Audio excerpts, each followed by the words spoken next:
నమస్కారం రేషియా టీవీ వార్తలకు స్వాగతం. నా పేరు సుమలత. వార్తల ముందుగా హెడ్లైన్స్.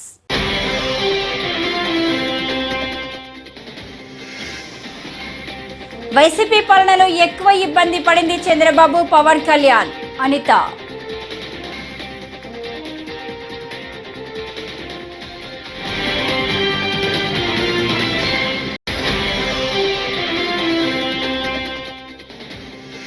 నడి రోడ్డుపై అత్యంత పాశవికంగా టీడీపీ శ్రేణుల వైఎస్ఆర్ కాంగ్రెస్ పార్టీ కార్యకర్తలను హత్యలు చేస్తున్న ప్రభుత్వం. చోద్యం గుడివాడ అమర్నాథ్ ఆగ్రహం.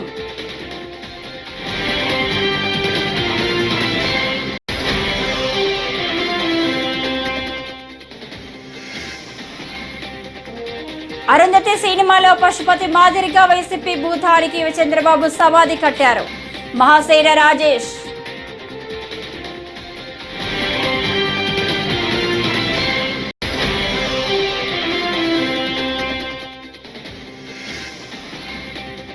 అన్న క్యాంటీన్లను ఆగస్టు 15 నుండి రాష్ట్రంలో ప్రారంభించనున్నట్లు మంత్రి నారాయణ తెలిపారు.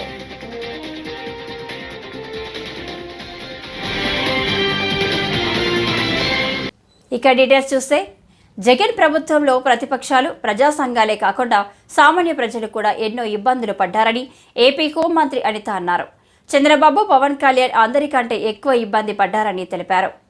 వైసీపీ కవ్వింపు చర్యలకు పాల్పడుతోందని, సంయమనం కోల్పోకుండా జాగ్రత్తగా ఉండాల్సిన బాధ్యత టీడీపీ, జనసేన కార్యకర్తలపై ఉందని చెప్పారు. వైసీపీ రెచ్చగొట్టినా ఎవరూ రెచ్చపోవద్దని, చట్టాన్ని చేతిలోకి తీసుకునే ప్రయత్నం చేయవద్దని సూచించారు. జగన్మోహన్ రెడ్డి తాలూకా సైకో పరిపాలనలో లా అండ్ ఆర్డర్ కానీ, అదేవిధంగా పోలీస్ వ్యవస్థ కానీ ఎంత నిర్వీర్యం అయిపోయింది. పోలీస్ వ్యవస్థను ఏ రకంగా అడ్డదారులు తొక్కించారు, ఏ రకంగా వాళ్ళ స్వార్థం గురించి వాడుకున్నారన్న సంగతి మనందరికీ కూడా తెలుసు. అయితే ఇప్పుడు గవర్నమెంట్ మారింది, చంద్రబాబు నాయుడు గారికి అదేవిధంగా ఎన్డీఏ కూటమికి ఈరోజు గవర్నమెంట్ అధికారం చేతిలోకి వచ్చిన తర్వాత కూడా కొన్ని శక్తులు, అరాచక శక్తులు ఏ రకంగానైనా లా అండ్ ఆర్డర్లు ఇబ్బంది పెట్టాలి, దానికి మళ్ళా కులాన్ని ఆపాదించాలి, దానికి పార్టీని ఆపాదించాలి అన్న ఉద్దేశంతో కొన్ని అల్లర్లకి దారితీసే పరిస్థితి కనిపిస్తూ ఉంది. ఏ రకంగానైనా గవర్నమెంట్ మీద బురద జల్లాలి అన్న కాన్సెప్ట్లో చాలామంది కొన్ని ప్రయత్నాలు అయితే జరుగుతూనే ఉన్నాయి. గౌరవ చంద్రబాబు నాయుడు గారు ముఖ్యమంత్రి వర్యులు చెప్పింది ఏంటంటే, క్రిమినల్కి క్యాస్ట్ ఉండకూడదు, క్రిమినల్కి పార్టీ ఉండకూడదు. క్రిమినల్ ఈజ్ క్రిమినల్ అంతే. అది ఎలాంటి ఏ పార్టీ వాడైనా అనవసరం, ఏ క్యాస్ట్ అయినా అనవసరం, ఎవరైనా అనవసరం. క్రిమినల్ అన్నవాడు ఎట్టి పరిస్థితుల్లోని కూడా తప్పించుకోవడానికి లేదు, ఎట్టి పరిస్థితులు శిక్ష పడాలి. ఇదే కాన్సెప్ట్. చంద్రబాబు నాయుడు గారు లా అండ్ ఆర్డర్ని కంట్రోల్ చేయగలరు, at the same time crime రేట్ని కూడా తగ్గించగలరు అన్న ఒక మంచి ఒపీనియన్ కూడా గవర్నమెంట్ ప్రజలందరిలోని కూడా ఉంది. దీన్ని ఏదో రకంగా డిస్ట్రాయ్ చేయడానికి కంపల్సరీగా ఒక రకంగా చెప్పాలంటే, నేను చెప్పేది ఏంటంటే, వాళ్ళ కక్ష సాధింపు చర్యలు అనొచ్చు, లేకపోతే కవ్వింపు చర్యలు అనొచ్చు, ఏదైనా కూడా కొన్ని ఇప్పుడు పొంగునూరు లాంటి సిచ్యువేషన్స్ అనేవి జరుగుతూనే మనకి కనిపిస్తూ ఉన్నాయి. ఈరోజు నేను ఒకటే చెప్తున్నా, తెలుగుదేశం పార్టీ కార్యకర్తలకు అవనేయండి, సామాన్య ప్రజలకు అవనేయండి. ఎందుకు సామాన్య ప్రజల గురించి కూడా నేను మాట్లాడుతున్నానంటే, జగన్మోహన్ రెడ్డి గవర్నమెంట్లో తెలుగుదేశం పార్టీ వాళ్ళు ఒక్కలే ఇబ్బంది పడడం కాదండి. తెలుగుదేశం పార్టీ వాళ్ళు పార్టీల పరంగా, రాజకీయాలుగా తెలుగుదేశం పార్టీ వాళ్ళు కానీ, జనసేన వాళ్ళు కానీ, బీజేపీ వాళ్ళు కానీ ఎన్ని ఇబ్బందులు పడ్డారో, కామన్ పీపుల్ కూడా అంతే ఇబ్బంది పడ్డారు. భూ కబ్జాల విషయంలో కానివ్వండి, వాళ్ళ మీద దాడుల విషయంలో కానివ్వండి, డాక్టర్ సుధాకర్ లాంటి డాక్టర్స్ విషయంలోనే కానివ్వండి, డాక్టర్ అనితారాణి లాంటి డాక్టర్స్ విషయంలో కానివ్వండి, కామన్ పీపుల్, ఒక ముస్లిం కుటుంబం ఏదైతే ఆత్మహత్య చేసుకున్న సందర్భం కానివ్వండి, మిస్బా ఒక అమ్మాయి సూసైడ్ చేసుకుని 10th క్లాస్ అమ్మాయి సూసైడ్ చేసుకునే విధానం కానివ్వండి, చాలామంది స్నేహలత అనే అమ్మాయిని చంపేయడం కానివ్వండి, నాగమ్మ అనే అమ్మాయిని చంపేయడం కానివ్వండి, ఇలాంటి అంటే పొలిటికల్కి సంబంధం లేకుండా ఉన్న సివిలైన్స్ కూడా చాలామంది ప్రజలు కూడా ఇబ్బంది పడ్డారు. 5 సంవత్సరాలు చాలా ఇబ్బందులు పడ్డాం. ఈ 5 సంవత్సరాలు ఆంధ్రప్రదేశ్లో శాంతి భద్రతలు పూర్తిగా క్షీణించాయని, నడి రోడ్డుపై అత్యంత పాశవికంగా టీడీపీ శ్రేణులు వైఎస్ఆర్ కాంగ్రెస్ పార్టీ కార్యకర్తలను హత్యలు చేస్తున్నా ప్రభుత్వం చోద్యం చూస్తుందని మాజీ మంత్రి గుడివాడ అమర్నాథ్ ఆగ్రహం వ్యక్తం చేశారు. నిన్న వినుకొండలో జరిగిన ఘటనలో దేశమంతా ఉలిక్కి పడుతుందన్న ఆయన, రాష్ట్రంలో భారత రాజ్యాంగం కాకుండా రెడ్ బుక్ రాజ్యాంగం అమలవుతుందని దుయ్యబట్టారు. పార్టీ కార్యకర్తలకు మాజీ ముఖ్యమంత్రి, వైఎస్ఆర్ కాంగ్రెస్ అధినేత వైఎస్ జగన్మోహన్ రెడ్డి అండగా ఉంటారని భరోసా ఇచ్చారు. ఏ రకమైనటువంటి అరాచకాలు కూటమి పార్టీలకు సంబంధించినటువంటి నాయకులు కానీ, వారి కార్యకర్తలు కానీ రాష్ట్ర వ్యాప్తంగా ఏ రకంగా విధ్వంసం సృష్టిస్తూ ఉన్నారో అన్నటువంటిది మనందరం కూడా చూస్తూ ఉన్నాం. సరే 5 సంవత్సరాలు పరిపాలన చేసినటువంటి వైఎస్ఆర్ కాంగ్రెస్ పార్టీని కాదని జగన్మోహన్ రెడ్డి గారు చేసినటువంటి సంక్షేమాన్ని కాదని,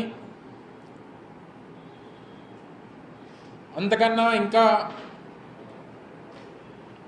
ఎక్కువ సంక్షేమ కార్యక్రమాలు కూటమి ప్రభుత్వం, కూటమి పార్టీలు ఎన్నికల్లో హామీ ఇవ్వడం, జగన్మోహన్ రెడ్డి గారి కన్నా మేరుగా ఇంకా సంక్షేమ పథకాలు అందిస్తారనో అభివృద్ధి చేస్తారో అన్నటువంటి ఉద్దేశంతో ప్రజలు అధికారాన్ని ఇవ్వడం, ఇవన్నీ ఇచ్చిన తర్వాత గడిచినటువంటి 45 రోజులుగా ఏం సాధించారు అని అంటే,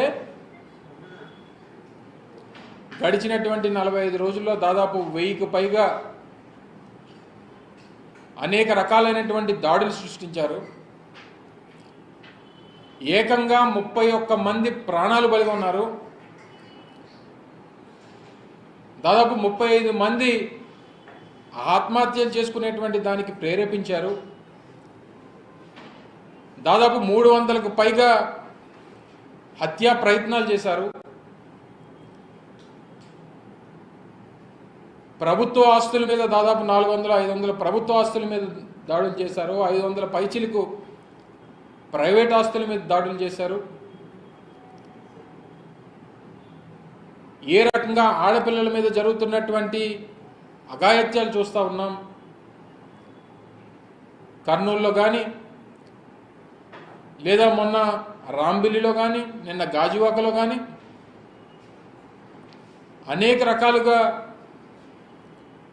వైసీపీ పుట్టింది బ్రతుకుతుంది తప్పుడు ప్రచారంలో అని వైసీపీని చంద్రబాబు సమాధి చేశారని టీడీపీ రాష్ట్ర అధికార ప్రతినిధి మహాసేన రాజేష్ విమర్శించారు. ప్రేతాత్మగా మారిన వైసీపీ ఆ సమాధి నుంచి ఫేక్ ప్రచారం మొదలుపెట్టిందని అన్నారు. అరుంధతి సినిమాలో పశుపతి అరాచకాలను తట్టుకోలేక అతన్ని బ్రతికి ఉండగానే సమాధి చేశారని, అంతకంటే ఘోరమైన వైసీపీని ప్రజల సహకారంతో చంద్రబాబు సమాధి చేశారని వ్యంగ్యాస్త్రాలు సంధించారు. అరుంధతి సినిమాలో ప్రేతాత్మగా మారిన పశుపతి సమాధి నుంచి బయటకు రావడానికి ప్రయత్నించినట్లే నేడు వైసీపీ కూడా ఆ సమాధి నుంచి బయటకు రావడానికి దుష్ప్రచారాలను మొదలుపెట్టిందని విమర్శనాస్త్రాలు సంధించారు. ఆ ఫేక్ ప్రచారం బాగా వైరల్, విపరీతం చేశారు ఈ మధ్య. ఎందుకు ఈ ఫేక్ ప్రచారం మొదలుపెట్టారంటే 2024 ఎలక్షన్లో ది గ్రేట్ నారా చంద్రబాబు నాయుడు గారు ఈ రాష్ట్రంలో ఉన్న మంచివాళ్ల సహకారంతో వైసీపీ పార్టీని సమాధి చేయడం జరిగింది. అందరూ అనుకుంటున్నారు ఓడించారేమో అని. ఓడించటం కాదండి, వైసీపీని సమాధి చేశారు నారా చంద్రబాబు నాయుడు గారు. ఆ సమాధిలో నుంచి ఇప్పుడు ప్రేతాత్మగా మారిన వైసీపీ యాజ్ యూజువల్ మళ్ళీ ఫేక్ ప్రచారాలు మొదలుపెట్టింది. గతంలో అరుంధతి అని ఒక సినిమా వచ్చిందండి. ఆ సినిమాలో ఇలాగే ఒక అఘోర ప్రజలందరినీ మానభంగాలు చేస్తూ, వాళ్ళని హింసిస్తూ, హత్యలు చేస్తూ, ఇప్పుడు వైసీపీ ఏ అయితే పనులు చేసిందో అయ్యే పనులు ఆ సినిమాలో విలన్ చేస్తూ ఉంటే, ఆ సినిమాలో కూడా అలా బ్రతుకుండగానే సమాధి చేసేస్తారు. సేమ్ చంద్రబాబు నాయుడు గారు కూడా అంతకన్నా ఘోరంగా ఒక 1000 మంది దుష్ట అఘోరాలు చేసే పనులు చేస్తున్న వైసీపీని ప్రజల సహకారంతో ఆయన కూడా సమాధి చేయడం జరిగిందండి. అయితే ఆ సినిమాలో ప్రేతాత్మగా మారిన ఆ అఘోర బయటికి రావడానికి ప్రయత్నిస్తూ ఉంటాడు. సేమ్ ఇప్పుడు వైసీపీ కూడా ఆ సమాధిలోంచి బయటికి రావడానికి మళ్ళీ ఈ దుష్ట ప్రచారాలను మొదలుపెట్టింది. ఎక్కడ చూసినా హత్యలు జరిగిపోతున్నాయట, అత్యాచారాలు జరిగిపోతున్నాయట, దారుణాలు జరిగిపోతున్నాయట. ఇప్పుడు అదే ప్రచారం చేస్తున్నారు. నారా చంద్రబాబు నాయుడు గారు ఈ వైసీపీ ప్రభుత్వాన్ని సమాధి చేసిన తర్వాత ఈ రాష్ట్రానికి, ఈ రాష్ట్రంలో ఉన్న ప్రజలు స్వేచ్ఛా వాయువులు పీల్చుకున్నారండి. అప్పటి వరకు ఎవరైనా మాట్లాడుకోవాలన్నా సరే మామూలు ఫోన్ కాల్స్ కూడా మాట్లాడుకోవడానికి భయపడే పరిస్థితి. కేవలం వాట్సాప్ కాల్స్ మాత్రమే మాట్లాడుకునేవారు. ఈ ప్రభుత్వం అంత దారుణంగా ఇక్కడ ప్రజలను బెదిరించి భయభ్రాంతులకు గురి చేసింది. కానీ చంద్రబాబు నాయుడు గారు ఎప్పుడైతే ఆయన ముఖ్యమంత్రిగా బాధ్యతలు చేపట్టారో మహానుభావుడు, ఇక్కడ ఈ రాష్ట్రంలో ప్రజలందరూ స్వేచ్ఛా వాయువులు పీలుస్తున్నారండి. ఈ రాష్ట్రంలో ఉన్న యువతకే కొత్త భవిష్యత్తు మీద కొత్త ఆశలు చిగురించాయి. ఒక పక్కన పోలవరం నిర్మాణం ఊపందుకుంది, మరో పక్కన రాజధాని నిర్మాణం జరుగుతుంది, ఇంకొక పక్కన స్టీల్ ప్లాంట్ని మేము ప్రైవేటీకరణ చేయట్లేదు, దానికి మేము మైన్స్ కూడా కేటాయిస్తామని కేంద్ర మంత్రులే వారు వచ్చి స్టేట్మెంట్లు ఇస్తున్నారు. ఈ రాష్ట్రం ఇప్పుడు బాగుపడే పరిస్థితి, అభివృద్ధిలోకి వెళ్ళే పరిస్థితిలో ఉంటే మళ్ళీ ఎలాగైనా దీన్ని అభివృద్ధిని నాశనం చేయాలని ఆ సమాధిలో ఉన్న వైసీపీ భూతం మళ్ళీ తప్పుడు ప్రచారాలు.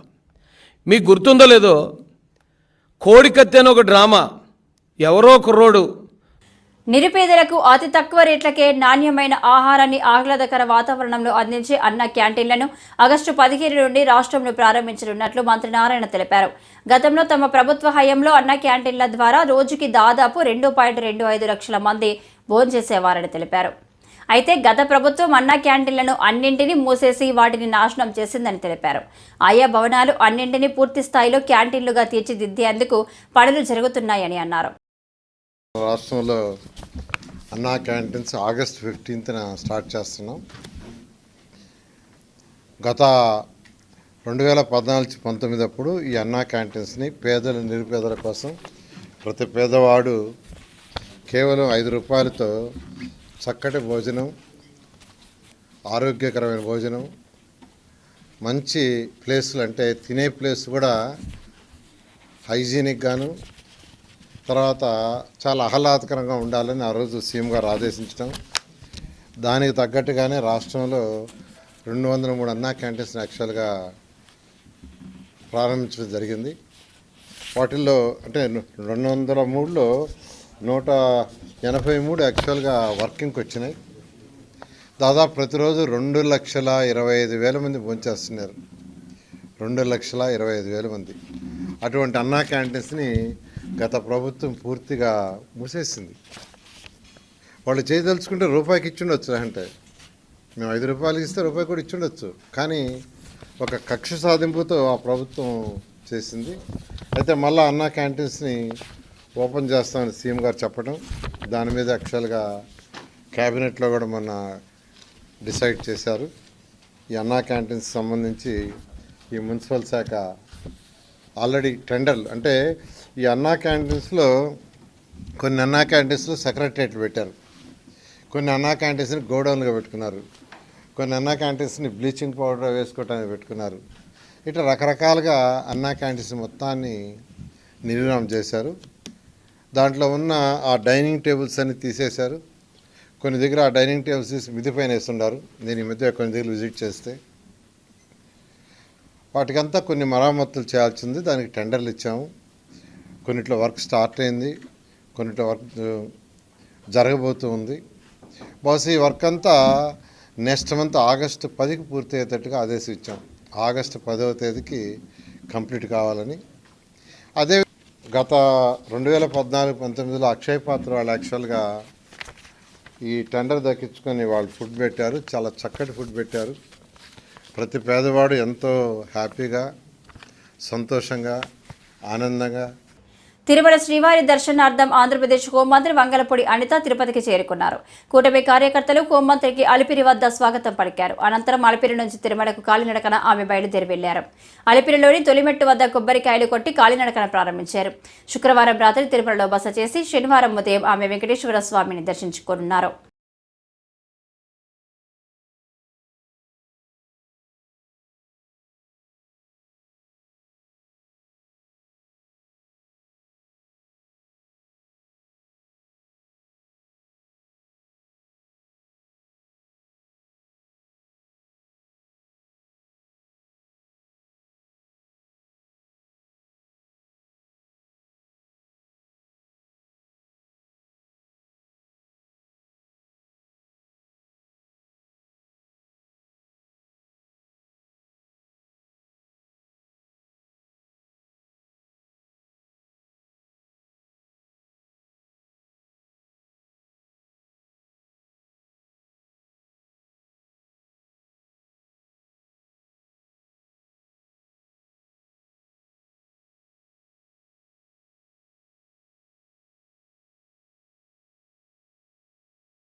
యాదాద్రి లక్ష్మీ నరసింహస్వామి ఆలయాన్ని ప్రముఖ సినీ నటుడు రచయిత తనికెళ్ల భరణి దర్శించుకున్నారు. గురువారం కుటుంబ సభ్యులతో కలిసి స్వామివారి సేవలో పాల్గొన్నారు. తన సతీమణి పుట్టినరోజు సందర్భంగా యాదాద్రికి వచ్చినట్టు తనికెళ్ల భరణి తెలిపారు. కలియుగ వైకంఠం యాదాద్రిని భక్తులు దర్శించుకోవాలని కోరారు. మా శ్రీమతి జన్మదిన సందర్భంగా మా కుటుంబ సభ్యులందరితో కలిసి ఈ యాదాద్రి రావడం జరిగింది. గతంలో వచ్చినప్పుడు కూడా దాదాపు నేను మా చిన్నప్పటి నుంచి 10-15 సార్లు వచ్చి ఉంటాను. కానీ ఈ 2 ఏళ్లలో 2 సార్లు జరిగిన మార్పులు, దీని మీద ప్రభుత్వం బోల్డంత డబ్బు వెచ్చించి పరమ వైభవంగా, అంటే తెలంగాణలో తిరుపతి స్థాయిలో ఈ నిర్మాణం జరిగింది.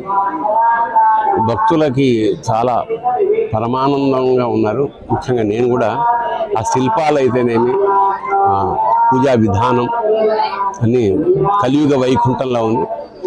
భక్తులు అధిక సంఖ్యలో యాదగిరి గుట్టకు వచ్చి దర్శనం చేసుకుని చరితార్థులు కావాల్సిందిగా ప్రార్థిస్తూ ఓం నరసింహాయ. చంద్రబాబు పుంగనూరు వచ్చినప్పుడు వైసీపీ నాయకులు దాడి చేస్తే దమ్ముగా ధైర్యంగా ఎదుర్కొన్న వ్యక్తి చంద్రబాబు అని టీడీపీ నేత బుద్ధ వెంకన్న అన్నారు. విజయవాడలోని తన కార్యాలయంలో విలేకరుల సమావేశంలో శుక్రవారం మాట్లాడుతూ ప్రజల కోసం పనిచేశాడు కాబట్టే చంద్రబాబు భయపడలేదని, దోచుకున్నారు కాబట్టే పెద్దిరెడ్డి రామచంద్రారెడ్డి పారిపోతున్నాడని ఎద్దేవా చేశారు. దోచుకున్న సొమ్మును కక్కిస్తామని ఆయన స్పష్టం చేశారు.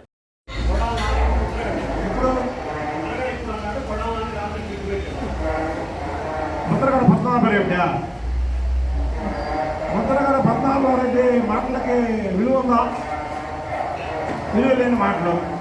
కొడాలని ఏం మాట్లాడాడు, ఎన్ని బూతులు మాట్లాడాడు, చంద్రబాబు గారిని ఏం మాట్లాడాడో తెలుసు కదా. కొడాలని గారు ఒక వెధవ. వాడు అధికారంలో ఉండగా theatre, cinema theatre, church theatre ఆక్రమించాడు. ఇవాళ తెలుగుదేశం పార్టీ ప్రభుత్వం వచ్చిన తర్వాత అక్కడ ఉన్నటువంటి వెన్నికల రాము నిజాయితీగా ఎవరైతే పార్ట్నర్లు ఉన్నారో వాళ్ళకి అప్పచెప్పాడు. అది రావడం కష్టమా? అది రావడం కష్టమా? అంటే ఎవరి ఆస్తులు వాళ్ళకి అప్పుడు విధిరెడ్డిని పెద్దిరెడ్డిని ఎవరి ఆస్తులు వాళ్ళకి అప్పచెప్పమన్నానా, అది నాకు అప్పచెప్పమన్నానా? నాకు అప్పచెప్పమంటే రావడం కష్టమైంది. ఎవరైతే దోచుకున్నారో వాళ్ళకి అప్పచెప్తే రావడం కష్టమైంది. పడవలని వంశీ అందరూ పిల్లులు పులి వేషం కట్టుకొని జగన్మోహన్ రెడ్డి కూడా మోసం చేశారు. పులి వేషం కట్టుకొని మేము పుల్లు అని జగన్మోహన్ రెడ్డి కూడా మోసం చేస్తే జగన్మోహన్ రెడ్డి అది నమ్మించండి పుల్లు అనుకోని. తెలుగుదేశం ప్రభుత్వం వచ్చాక పారిపోయారు చూసారా ఈ పిల్లులు. పడాలని రావణ కష్టంగా మారితే నీ నెత్తి మీద పెట్రోల్ బస్సు తగలబెట్టేవారు తెలుగుదేశం కార్యకర్తలు. కానీ మేము ఆ పని చేయట్లేదంటే ఏంటి? ఇది రామరాజ్యం. మీరు నడిపింది రావణ రాజ్యం. మీరు చేసింది రావణ కష్టం. మేము చేసేది రాముడి పరిపాలన. ఇక నుంచైనా నోరు మూసుకో. నువ్వు పిచ్చి పిచ్చి వాగలు అయితే 4 కోపం ఏంటనుకుంటున్నారు? Okay. National mission edible oils పథకంలో భాగంగా ఫామ్ ఆయిల్ ప్లాంటేషన్ డెవలప్మెంట్ అవగాహన కార్యక్రమాన్ని శుక్రవారం గన్నవరం ఎంపీడీఓ కార్యాలయంలో నిర్వహించారు. ఈ కార్యక్రమంలో కృష్ణా జిల్లా కలెక్టర్ డీకే బాలాజీ పాల్గొని ఫామ్ ఆయిల్ రైతులకు, ఆయిల్ ఫామ్ కంపెనీల ప్రతినిధులకు ఆయిల్ ఫామ్ ప్లాంటేషన్ గురించి అవగాహన కల్పించారు. ఈ కార్యక్రమంలో జిల్లా ఉద్యానవన శాఖ అధికారి జ్యోతి, ఏవోలు, హెచ్ఓలు, రైతులు పాల్గొన్నారు. ప్రాంతాలలో ఈ ఆయిల్ పామ్ అనేది మనం ఎంకరేజ్ చేస్తూ ఉన్నాము. నీరు ఎక్కువగా సమృద్ధిగా ఇస్తే కనుక ఆయిల్ పామ్ మంచి దిగుబడులు వస్తాయి. కనుక మనకి ఈ బోర్వెల్స్ ఉన్న ప్రాంతంలోనే ఎక్కువగా మనం ఎంకరేజ్ చేస్తున్నాం. బోర్వెల్స్కి డ్రిప్ సదుపాయం, అంటే డ్రిప్ ఇరిగేషన్ ద్వారా ఆయిల్ పామ్ పంటలకి నీళ్లు సదుపాయం కల్పించడం అనేది రైతుకి మనకి నీటి ఆదాయం, తర్వాత కరెంటు వినియోగంలో ఆదాయము అన్నీ కలిసి రాగా ఆదాయం కూడా మనకి దిగుబడులు కూడా పెరుగుతాయి. ఎందుకంటే స్థిరమైన నిలకడైన నీరు అనేది వెళ్ళటము, నీటి ద్వారా ఎరువులు ఇవ్వటము అనేది రైతుకి లేబర్ పరంగా కూడా పని కలిసి వస్తుంది. చెట్టుకు కూడా చాలా కంఫర్టబుల్గా నీరును ఎరువులు వెళ్తాయి. కనుక ఈ సంవత్సరం నుంచి కూడా ఖచ్చితంగా ఆయిల్ పామ్ వేసుకునే రైతులు ఆయిల్ పామ్ అప్లికేషన్తో పాటు డ్రిప్ ఇరిగేషన్ అప్లికేషన్ కూడా పెట్టుకునేటట్టుగా మ్యాండేటరీగా చేసి మేము ఇది తీసుకెళ్తాం ఈ ప్రోగ్రామ్. రాజమండ్రిలో ఆగస్టు 10, 11వ తేదీల్లో 31వ ఏపీ రాష్ట్ర కిక్ బాక్సింగ్ ఛాంపియన్షిప్ పోటీలు ప్రారంభం కానున్నాయి. ఈ పోటీలకు సంబంధించిన కరపత్రాలను రాజమండ్రి రూరల్ ఎమ్మెల్యే గోరంట్ల బుచ్చయ్య చౌదరి శుక్రవారం ఆవిష్కరించారు. అనంతరం ఆయన మాట్లాడుతూ స్థానిక ఎస్కేవిటి డిగ్రీ కళాశాల ప్రాంగణంలో జరిగే ఈ పోటీలకు రాష్ట్ర వ్యాప్తంగా 1500 మంది క్రీడాకారులు పాల్గొంటున్నారు. స్టేట్ కిక్ బాక్సింగ్ ఛాంపియన్షిప్ పోటీలు రాజమండ్రిలో జరగబోతున్నాయి. ఆగస్టు 10, 11వ తారీఖుల్లో ఎస్కేవిటి డిగ్రీ కాలేజ్ కాంప్లెక్స్లో వైట్ జంక్షన్ దగ్గర జరగటానికి నిర్ణయం చేశారు. ఇది మొత్తం రాష్ట్ర వ్యాప్తంగా దాదాపు 1500 మంది క్రీడాకారులు దీంట్లో పార్టిసిపేట్ చేయబోతున్నారు. దీని అందరూ సహకారం ఇవ్వాలి. ఆరోగ్య లక్ష్యాన్ని చేర్చేదానికి ఇది ఒక మార్గం. మంచి క్రీడాకారులను ప్రోత్సహించే అలవాటు రాజమండ్రి నగరానికి ఉంది. దీన్ని విజయవంతం చేయవలసిన అందరినీ కోరుకుంటూ ఇవాళ సోదరులు ఆందోని గారు వారి మిత్ర బృందం అంతా కూడా దీన్ని భుజాన మీద వేసుకునే కార్యక్రమం చేస్తున్నారు. అందరూ సహకరించండి, విజయవంతం చేద్దాం. క్రీడా కేంద్రంగా రాజమండ్రిని మార్చడంలో మనందరం కూడా చేయగలుగుతామని విజ్ఞప్తి చేస్తాము. అంతా కూడా ఒక 1500 మంది క్రీడాకారులు పాల్గొంటారండి. అలాగే ఇది స్కూల్ గేమ్స్లో ఉంది, యూనివర్సిటీ గేమ్స్లో ఉంది. మన దగ్గర నేర్చుకున్న పిల్లలు చాలామంది యూనివర్సిటీలో మెడల్స్ సాధించారు. దీనికి ప్రభుత్వ సహకారం చాలా ఉందండి. స్పోర్ట్స్ కోటా ఉంది, మినిస్ట్రీ యూత్ అఫైర్స్లో కూడా దీనికి స్థానం ఉంది, సాయి అకాడమీలో ఛాన్స్ ఉంది. కాబట్టి ప్రతి ఒక్కరు కూడా గేమ్ని నేర్చుకొని గేమ్ని డెవలప్ చేసుకుంటే ఇటు మీ ఎడ్యుకేషనల్గా ఫిజికల్ కూడా మీ లైఫ్ చాలా బాగుంటుందని మేము ఆశిస్తూ ఈ 31వ స్టేట్ ఛాంపియన్షిప్ని కండక్ట్ చేస్తున్నామండి. Thank you sir. తూగో జిల్లా వ్యాప్తంగా రానున్న 3 రోజుల్లో విస్తారంగా వర్షాలు కురుస్తాయని వాతావరణ శాఖ హెచ్చరించిన నేపథ్యంలో రాజమండ్రి నగర ప్రజలు అప్రమత్తంగా ఉండాలని నగర కమిషనర్ దినేష్ కుమార్ సూచించారు. శుక్రవారం రాజమండ్రిలోని తన కార్యాలయంలో ఆయన మాట్లాడారు. నగర ప్రజల కొరకు కంట్రోల్ రూమ్ ఏర్పాటు చేసినట్లు చెప్పారు. అవసరాల కోసం 9494060060 నెంబర్ను సంప్రదించాలని సూచించారు. రాజమహేంద్రవరం నగర ప్రజలందరికీ నమస్కారం. మనకి ఐఎండీ ఫోర్కాస్ట్ చేసిన విధంగా రాబోయేటటువంటి 2-3 డేస్లో బే ఆఫ్ బెంగాల్లో ఫామ్ అయిన డిప్రెషన్ కారణం చేత మనకి హెవీ రెయిన్ఫాల్ ఫోర్కాస్ట్ ప్రెడిక్ట్ చేయడం జరిగింది. నగరపాలక సంస్థ నుంచి మా వంతు మీ అందరికీ ఉపయోగపడడానికి కంట్రోల్ రూమ్ ఏర్పాటు చేయడం జరిగింది. ఈ కంట్రోల్ రూమ్ 24/7 ఆపరేషన్లో ఉంటుంది. దీని యొక్క నెంబర్ 9494060060. సో మీకు ఎటువంటి సమస్య ఉన్నా కూడా అది ఇనండేషన్ అయినా కానీ, వాటర్ సప్లై అయినా కానీ, స్ట్రీట్ లైటింగ్ అయినా కానీ, లేకపోతే ట్రీ ఫాల్ అయినా కానీ, ఎటువంటి సమస్య ఉన్నా కూడా మీరు నగరపాలక సంస్థకి తెలియజేయవలసిందిగా నేను కోరుతా ఉన్నాను. ఈ వాటర్ బోర్న్ డిసీజెస్ అలాగే సీజనల్ డిసీజెస్ వ్యాపించేటటువంటి సీజన్ కాబట్టి దయచేసి ప్రతి ఒక్కరు కూడా కాచి చల్లారి నీరే తాగవలసిందిగా నేను కోరుతా ఉన్నాను. కార్పొరేషన్ నుంచి వాటర్ ట్రీట్మెంట్ని మరింత శుద్ధి చేసి మీ అందరికి కూడా పంపించడానికి ఇంక్రీస్డ్ లెవెల్ ఆఫ్ క్లోరినేషన్ అలాగే పిఎస్సిని కూడా మనం ట్యాకిల్ చేయడం జరుగుతుందని చెప్పి మీ అందరికీ తెలియజేస్తా ఉన్నాను. అండ్ మీ ఇల్లు అలాగే మీ పరిసరాలన్నీ కూడా క్లీన్గా ఉంచుకునేలాగా, వాటర్ ఇనండేషన్ ఎక్కడా లేకుండా ఉండేలాగా చర్యలు తీసుకోవాలని చెప్పి నేను కోరుతా ఉన్నాను. శనివారం జరిగే గిరి ప్రదర్శనలో భాగంగా జిల్లా collector, GVMC additional commissioner, mayor, GVMC బృందం శుక్రవారం సింహాచలం కొండపై పర్యటించారు.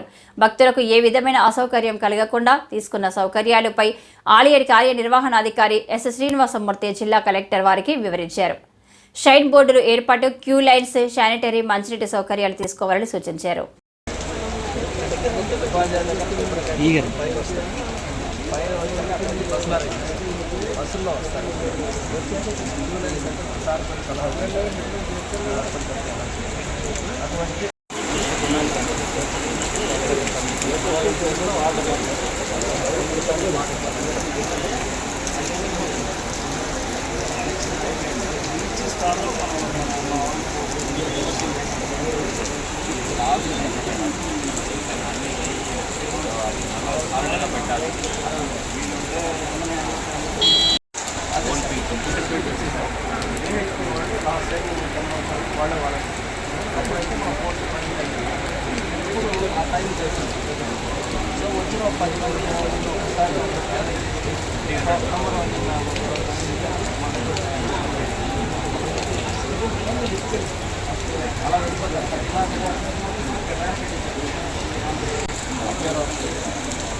ఏలూరు జిల్లా జంగారెడ్డిగూడెం, కొంగవారిగూడెం, కరాటం, కృష్ణమూర్తి, ఎర్రకాలువ జలాశయానికి భారీగా వరద నీరు పోటెత్తుతుంది. ఎగువ ప్రాంతాల్లో కురుస్తున్న భారీ వర్షాలకు జలాశయానికి వరద నీరు రావడంతో శుక్రవారం అధికారులు 4 గేట్లు ఎత్తివేసి దిగువకు నీటిని విడుదల చేస్తున్నారు. దీంతో నల్లజర్ల, తాడేపల్లిగూడెం మండలాల్లో పంట పొలాలు నీటమునిగాయి.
ఈ వార్తలు ఇంతటితో సమాప్తం. తిరిగి మరో తాజా బులెటిన్లో కలుసుకుందాం. అంతవరకు సెలవు. నమస్కారం.